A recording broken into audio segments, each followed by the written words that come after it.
सभी को नमस्ते जी। आदरणीय श्रोतागण, दर्शकगण, कल हमने पढ़ा था परमाणु परम महत्व अंतो अश्यावसिकार है, समाधिपाद का 40वां सूत्र।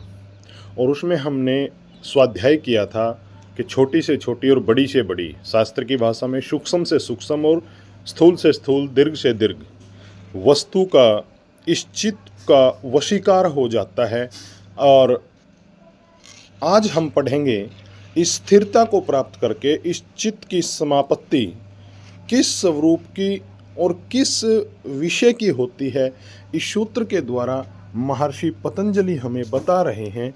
और इस सूत्र में वो बता रहे हैं कि किस प्रकार से जो है हम रजस और तमस जो वृत्तियां हैं वो क्षीण हो जाती हैं। तो सूत्र मेरे साथ बोलेंगे। 41वां सूत्र है योग सूत्र 41, समाधिपाद। क्षीण वृते अर अभिजातस्य एव मणे गृहीर्त्री ग्रहण ग्राह्येषु तत्सत् तद्जनता समापत्ति। क्षीण अक्षीण वृतेः अभिजातस्य इव मणे गृहीत्री ग्रहण ग्राह्येषु तत्स्थ तद्जनता समापत्ति। क्षीण जिसकी समस्त बाह्य शक्तियाँ क्षीण हो चुकी हों, बाह्य शक्तियाँ रजस तमस, ऐसे मणे या दृष्टांत दिया गया शफ्टिक मणि की तरह। शफ्टिक मणि का अपना कोई रंग नहीं होता, वो जैसा उसको देखता है वैसे ही वो हो जाता है। ईव मैंने उसके समान या भांति। तो इस सूत्र में वो कह रहे हैं कि रजस और तमस वृत्तियाँ जब क्षीण हो जाती हैं उस समय चित्त की क्या स्थिति होती है। तो क्षीण वृत्ति का अर्थ मैंने बताया, ये वृत्तियाँ जो अभ्यास के द्वारा, वैराग्य के द्वारा शांत हो गई हैं, क्षीण हो गई हैं, कमज़ोर हो गई हैं। ये वृत्तियाँ, जिनकी वृत्तियाँ क्षीण हो गई हैं, कमज़ोर हो गई हैं, उनका चित्त स्वच्छ हो गया है, उनका चित्त स्पष्ट हो गया है।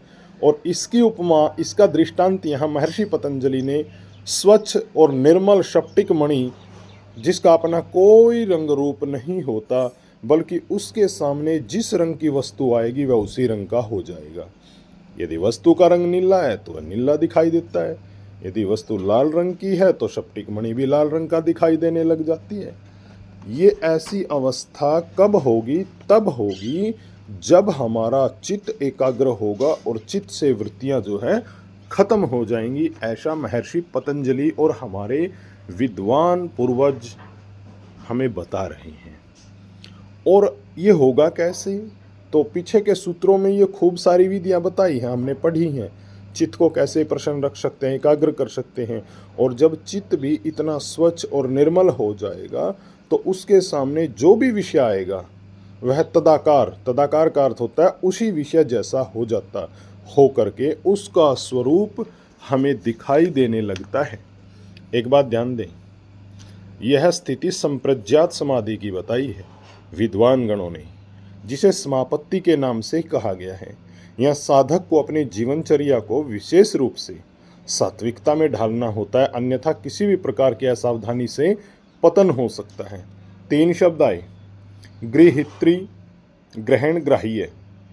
इनमें से जिसका भी आलंबन किया जाए, जिसका भी सहारा लिया जाए, हमारा चित्त उसी के अनुरूप हो जाता है, उसी में तटस्थ होकर के उसी के अनुरूप तदजनता उसी के समान हो जाता है। तब ऐसी अवस्था आती है, उसे समापत्ति कहा जाता है।